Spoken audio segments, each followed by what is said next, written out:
नमस्कार प्यारे बच्चों, इंडियन ज्योग्राफी के एनिमेटेड कोर्स में आप सभी का स्वागत है।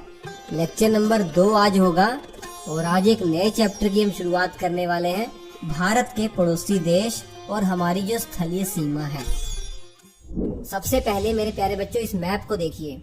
इसमें ये जो आपको स्थलीय सीमा दिखाई दे रही है ना, इसकी कुल लंबाई 15,200 किलोमीटर है। तो भारत के स्थल सीमा की लंबाई 15,200 किलोमीटर है। और यही ये वाली जो आप हमारे भारत की मुख्य धरती देख रहे हैं, इसकी जो समुद्र रेखा की लंबाई है या तटीय सीमा की लंबाई है 6100 किलोमीटर है। लेकिन अगर हम आइलैंड को भी इंक्लूड कर लें, मतलब अंडमान निकोबार द्वीप समूह, लक्षद्वीप, इन सबको इंक्लूड कर लें, तो ये लंबाई 7516.6 किलोमीटर हो जाती है। और अभी हमने बात की हमारे भारत की स्थल सीमा की, तो हमारे भारत की स्थल सीमा के साथ हमारे 7 पड़ोसी देश जुड़े हुए हैं। सबसे पहले हम बात करेंगे बांग्लादेश की। बांग्लादेश की क्यों पहले बात कर रहे हैं? क्योंकि बांग्लादेश उन 7 देशों में से ऐसा देश है जिसकी हमारे साथ बाउंड्री सबसे लंबी है। 4096 किलोमीटर की बॉर्डर जो है वो साझा करता है ये बांग्लादेश हमारे भारत के साथ। और इंटरेस्टिंग चीज ये है कि ये हमारे 5 राज्यों के साथ जुड़ा हुआ है। मतलब ये जो बांग्लादेश है ना, इसकी जो सीमा है हमारे 5 राज्यों के साथ लगती है। बंगाल के साथ, असम के साथ, मेघालय के साथ, त्रिपुरा और मिजोरम के साथ। थोड़ा सा ये बंगाल पर आप गौर कीजिए। भारत का बंगाल राज्य सबसे लंबी अंतर्राष्ट्रीय सीमा बनाता है। मतलब कहने का भाव यह है कि हमारे जितने भी राज्य अथवा केंद्र शासित प्रदेश किसी देश के साथ सीमा साझा करते हैं, उनमें सबसे लंबी सीमा बंगाल राज्य ही बनाता है। अब दूसरे देश की बात करेंगे जो हमारे साथ सीमा साझा करता है, वो चाइना है। चाइना हमारे 4 राज्य और एक केंद्र शासित प्रदेश के साथ सीमा साझा करता है। सबसे पहले ऊपर की तरफ उत्तराखंड है, उसके बाद हिमाचल प्रदेश है, सिक्किम है, अरुणाचल प्रदेश है। तो 4 राज्य हो गए। एक केंद्र शासित प्रदेश है लद्दाख। तो चाइना 4 राज्य एक केंद्र शासित प्रदेश के साथ सीमा साझा करता है। मैकमोहन रेखा आपने सुनी होगी। ये मैकमोहन रेखा भारत और चाइना के बीच में है, अरुणाचल प्रदेश वाले क्षेत्र में। ये 1914 में हमारे जब ऊपर अंग्रेजों का शासन हुआ करता था, उस समय ये खींची गई थी। LAC आपने सुना होगा। ये लाइन ऑफ एक्चुअल कंट्रोल यही है LAC। ये वाला जो क्षेत्र है अक्साई चीन, चाइना ने इलीगल कब्जा कर रखा है इस पे। तीसरा देश पाकिस्तान है।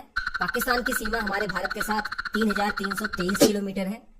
और ये 3 राज्यों और 2 केंद्र शासित प्रदेशों के साथ सटा हुआ है। हमारे 3 राज्य कौन कौन से हैं? गुजरात है, राजस्थान है, पंजाब है। और 2 केंद्र शासित प्रदेश जानते हैं, जम्मू कश्मीर और लद्दाख है।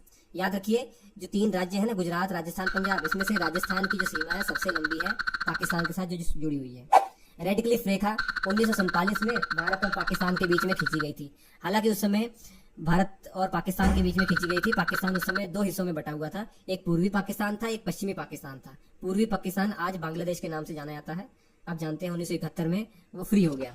चौथा देश नेपाल है, जो हमारे भारत के साथ 1751 किलोमीटर की सीमा साझा करता है।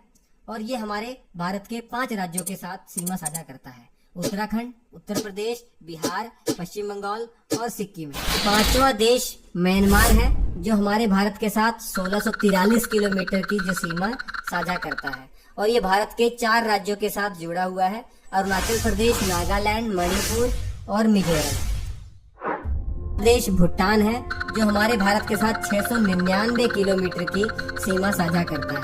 और भारत के 4 राज्यों के साथ जुड़ा हुआ है ये, सिक्किम, पश्चिम बंगाल, असम और अरुणाचल प्रदेश। और आखिर में अफगानिस्तान की बात करेंगे।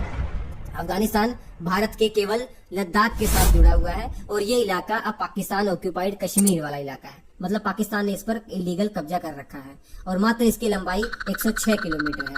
तो सबसे कम सीमा जो हमारे साथ साझा करता है वो अफगानिस्तान है। परीक्षा में ये भी प्रश्न पूछा गया है कई बार, ऐसे भारत के राज्य अथवा केंद्र शासित प्रदेश का नाम बताइए जो 3 देशों के साथ सीमा साझा करते हो। तो बच्चों जवाब है 3 ऐसे राज्य हैं और एक केंद्र शासित प्रदेश है। केंद्र शासित प्रदेश लद्दाख है, जो पाकिस्तान, अफगानिस्तान, चाइना के साथ सीमा साझा करता है।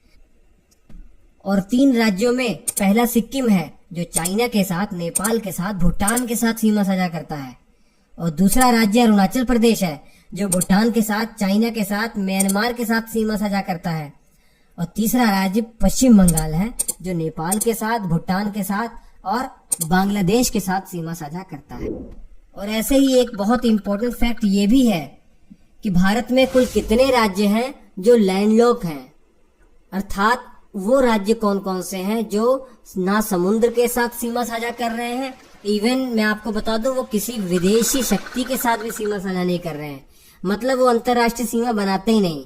तो ऐसे 5 राज्य हैं, हरियाणा, मध्य प्रदेश, छत्तीसगढ़, झारखंड और तेलंगाना। ये 5 राज्य ही भारत में ऐसे हैं जो अंतरराष्ट्रीय सीमा नहीं बनाते हैं, मतलब ना ही ये समुद्र के साथ जुड़े हुए हैं और ना ही ये किसी देश के साथ सीमा साझा करते हैं। परीक्षक दृष्टि से ये भी बहुत महत्वपूर्ण है कि भारत में वो राज्य का नाम बताइए जो सबसे ज्यादा राज्य अथवा केंद्र शासित प्रदेशों के साथ सीमा साझा करता है। तो जवाब है उत्तर प्रदेश। उत्तर प्रदेश 8 राज्य और 1 केंद्र शासित प्रदेश के साथ सीमा साझा करता है। 8 राज्य बिहार, झारखंड, छत्तीसगढ़, मध्य प्रदेश, राजस्थान, हरियाणा, हिमाचल प्रदेश, उत्तराखंड और केंद्र शासित प्रदेश है दिल्ली। ये आपको याद रखना है। इसके अलावा पुदुचेरी की बात करते हैं। पुदुचेरी भारत का एकमात्र केंद्र शासित प्रदेश है जिसमें 4 जिले हैं और ये चारों के चारों जिले भारत के 3 राज्यों में फैले हुए हैं। है ना इंटरेस्टिंग बात। ये 4 जिले पुदुचेरी के कौन कौन से हैं? यनम है, कराईकल है, पुदुचेरी है, माहे है। और इनमें से यनम तो आंध्र प्रदेश में है, जबकि कराईकल और पुदुचेरी तमिलनाडु में है और माहे केरल में है।